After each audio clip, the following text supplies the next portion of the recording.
1990களுக்கு முன்பாக இந்தியாவினுடைய பொருளாதார நிலை என்பது மற்ற நாடுகளை சார்ந்திருக்கக்கூடிய ஒரு பொருளாதார சூழலிலேயே இருந்தது. பிற நாடுகளில் இருந்து உணவுப் பொருள் உட்பட அனைத்தையுமே இறக்குமதி செய்யக்கூடிய சூழலில் தான் இந்தியா இருந்தது. அதன் பிறகு மன்மோகன் சிங் பி.வி. நரசிம்மராவ் ஆட்சி காலத்தில் நாட்டின் நிதியமைச்சராக வந்த பிறகுதான் தாராளமயம் என்பதை இந்தியா கொள்கை அளவில் ஒப்புக்கொண்டது. அதற்கு முன்பாக ராஜீவ்காந்தி ஆட்சி காலத்திலேயே அதற்கான முயற்சிகள் மேற்கொள்ளப்பட்டிருந்தன. மென்பொருள் நிறுவனங்களை இந்தியாவை நோக்கி கொண்டு வருவதற்காக ராஜீவ்காந்தி ஆட்சி காலத்திலேயே முயற்சிகள் மேற்கொள்ளப்பட்டிருந்தாலும் பி.வி. நரசிம்மராவ் ஆட்சி காலத்தில் நிதியமைச்சராக இருந்த மன்மோகன் சிங் மேற்கொண்ட முயற்சிகள் தான் பொருளாதார தன்னிறைவு அடைவதற்கு இந்தியாவிற்கு வழிவகுத்தது. பல நாடுகளில் இருந்து இறக்குமதியை எதிர்பார்த்து காத்திருந்த இந்தியா அதன் பிறகு ஏற்றுமதி சார்ந்த பொருளாதார நாடாக உயர்ந்தது. அந்த 90க்கும் 95க்கும் இடைப்பட்ட காலகட்டத்தில் இந்தியாவினுடைய வளர்ச்சி பொருளாதார ரீதியாக மிகப்பெரிய அளவில் இருந்தது என்பதை அனைவருமே ஏற்றுக்கொள்வார்கள்.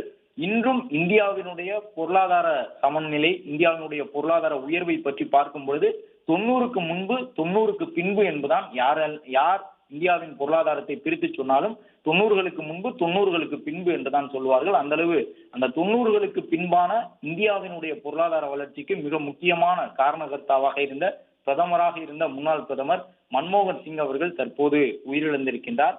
10 ஆண்டுகள் தொடர்ந்து 2 முறை இந்தியாவினுடைய பிரதமராக பொறுப்பு வகித்தவர். 92 வயதாகி இருந்த நிலையில் வயோதிகத்தின் காரணமாக அவருக்கு உடல்நலக் குறைபாடு ஏற்பட்டிருந்தது. கடந்த ஒரு 2-3 ஆண்டுகளாகவே மிக அரிதாகத்தான் மன்மோகன் சிங் அவர்களுடைய அரசியல் கருத்துக்களை பார்க்க முடியும். அந்த அளவு பல தருணங்களில் அவர் சுய நினைவு இழந்தவராக இருப்பதாகவெல்லாம் சொல்லப்பட்டது. தற்போது வீட்டில் இருந்து கூட சுய நினைவு இழந்த நிலையிலேயே அவர் மருத்துவமனைக்கு அழைத்து செல்லப்பட்டிருக்கின்றார்.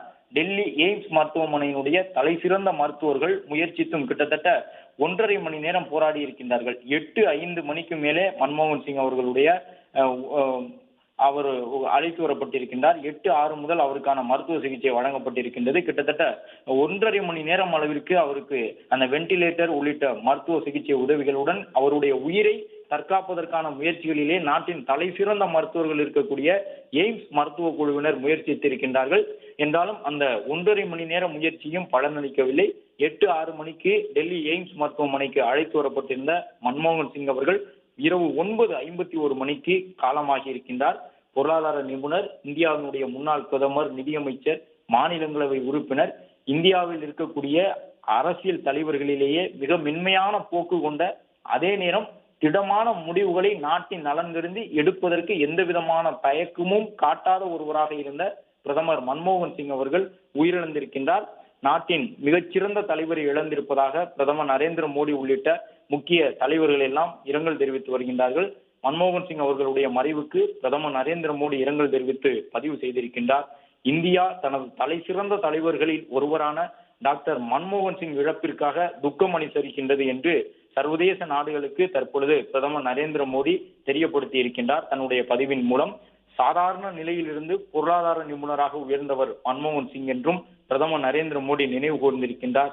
மக்களின் வாழ்க்கையை மேம்படுத்த விரிவான முயற்சிகளை மேற்கொண்டவர் என்றும் பிரதமர் நரேந்திர மோடி தற்பொழுது மன்மோகன் சிங் அவர்களுடைய மறைவை சுட்டிக்காட்டி இந்த பதிவுகளை வெளியிட்டிருக்கின்றார். சரியாக இரவு 8:06 என்ற அளவில் அவர் அங்கு அனுமதிக்கப்பட்டிருக்கின்றார். அதன் பிறகு அவருக்கான சிகிச்சைகள் வழங்கப்பட்டு வந்த நிலையில் சிகிச்சை பலனின்றி கிட்டத்தட்ட ஒரு ஏற்கனவே குறிப்பிட்டவாறு 1.5 மணி நேரம் முயற்சிக்கு பிறகு அவருடைய உயிர் பிரிந்திருக்கின்றது. அது குறித்து அதிகாரப்பூர்வமான தகவலை அவர் பதிவு செய்து அந்த மருத்துவமனை தரப்பில் தெரிவித்திருக்கின்றார்கள். இந்த நிலையில் தான் பிரியங்கா காந்தி, அவருடைய கணவர் ராபர்ட் வதோரா உள்ளிட்டவர்கள் எல்லாம் தங்களுடைய பதிவில் பிரதமராக இருந்த மன்மோகன் சிங் அவர்களுடைய மறைவை குறிப்பிட்டு தங்களுடைய இரங்கல் பதிவை தெரிவித்து வருகின்றார்கள்.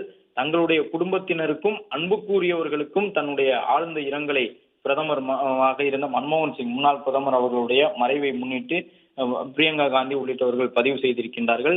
நாடாளுமன்றத்தில் மன்மோகன் சிங்கினுடைய செயல்பாடுகள் நுண்ணறிவு மிக்கவையாக இருந்தன என்றும் பிரதமர் நரேந்திர மோடி தன்னுடைய பதிவிலே சுட்டிக்காட்டி இருக்கின்றார். இந்திய மக்களின் வாழ்க்கையை மேம்படுத்துவதற்கான விரிவான முயற்சிகளை மேற்கொண்டவர். நாடாளுமன்றத்தில் மன்மோகன் சிங்கினுடைய செயல்பாடுகள் நுண்ணறிவு மிக்கவையாக இருந்தன என்றும் தற்போது பிரதமர் நரேந்திர மோடி மன்மோகன் சிங்கினுடைய மறைவுக்காக தன்னுடைய இந்த இரங்கல் பதிவினை வெளியிட்டிருக்கின்றார். டெல்லி எய்ம்ஸ் மருத்துவமனை சற்று முன்பாக வெளியிட்டிருந்த செய்திக்குறிப்பில் இந்தியாவின் முன்னாள் பிரதமர் டாக்டர் மன்மோகன் சிங்கின் மறைவை ஆழ்ந்த வருத்தத்துடன் தெரிவித்துக் கொள்கின்றோம் என்று எய்ம்ஸ் மருத்துவ குழுவினர் தங்களுடைய அந்த செய்திக்குறிப்பில் தெரிவித்திருக்கின்றார்கள். 92 வயதாகி இருந்த நிலையில் வயது தொடர்பான உடல்நலக்குறைவு, அதாவது வயோதிகம் என்பதை அவர்கள் தங்களுடைய மருத்துவ குறிப்பில் பயன்படுத்தி இருக்கின்றார்கள்.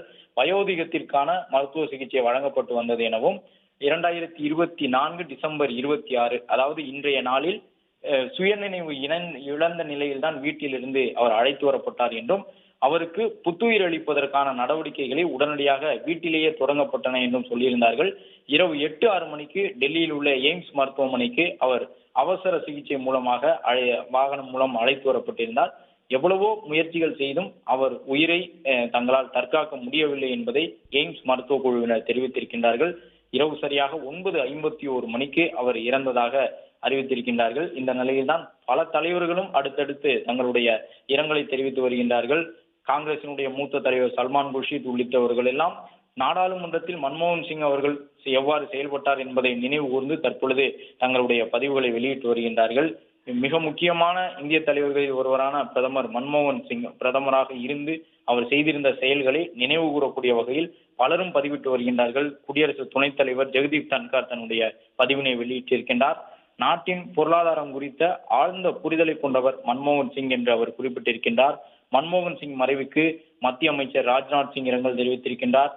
பாஜகவினுடைய தேசிய தலைவர் ஜே.பி. நட்டா, பாஜகவினுடைய முக்கிய தலைவர்களாக இருக்கக்கூடிய மத்திய அமைச்சர்கள் அமித்ஷா உள்ளிட்டவர்கள் தங்களுடைய இரங்கல் பதிவுகளை வெளியிட்டு வருகின்றார்கள். மற்றொரு பக்கம் காங்கிரஸ் கட்சியினுடைய தேசிய தலைவர் மல்லிகார்ஜுன கார்கே ஈடு இணையற்ற பொருளாதார நிபுணரை நாடு இழந்து விட்டது என்று குறிப்பிட்டு தற்பொழுது இந்த பதிவினை வெளியிட்டு இருக்கின்றார்கள். அந்த அளவு காங்கிரஸ், பாரதிய ஜனதா கட்சி என்று பிரித்து பார்க்க முடியாத அளவிற்கு பிரதமர் நரேந்திர மோடி தொடங்கி காங்கிரஸ் கட்சியினுடைய சல்மான் குர்ஷித், மல்லிகார்ஜுன கார்கே வரை ஒவ்வொருவருடைய பதிவுகளையும் நாம் பார்க்க முடியும். அனைவருமே தவறாமல் பயன்படுத்தி இருக்கக்கூடிய ஒரு வார்த்தை பொருளாதாரம் குறித்த ஆழ்ந்த புலமை மிக்கவர் என்பதை அவர்கள் அனைவருமே பதிவிட்டிருப்பார்கள். அந்த அளவு மன்மோகன் சிங்கிற்கு பிறகுதான் அந்த நிதி அமைச்சர்களுக்கான செயல்பாடு என்ன என்பதே இந்தியாவில் ஒரு தெளிவான வடிவம் பெற்றது என்றெல்லாம் பொருளாதார நிபுணர்கள் சொல்லுவார்கள். ரிசர்வ் வங்கியினுடைய ஆளுநர்களாக இருந்தவர்கள் எப்பொழுதுமே ரிசர்வ் வங்கியினுடைய ஆளுநர்களாக நியமிக்கப்படுபவர்கள் அவர்கள் யாராக இருந்தாலும் சரி மன்மோகன் சிங்கை சென்று சந்திப்பதை வழக்கமாக வைத்திருப்பார்கள். அதையெல்லாம் நாம் பார்த்திருப்போம். பல தருணங்களில் இந்தியாவில் பொருளாதார சீர்திருத்தங்களை மேற்கொள்வதற்கு முன்பாக மன்மோகன் சிங்கை அரசியல் வேறுபாடுகளுக்கு அப்பாற்பட்டு கலந்தாலோசிக்கக்கூடிய நடைமுறை என்பது 92 வயதான முன்னாள் பிரதமர் மன்மோகன் சிங் காலமாகி இருக்கின்றார்.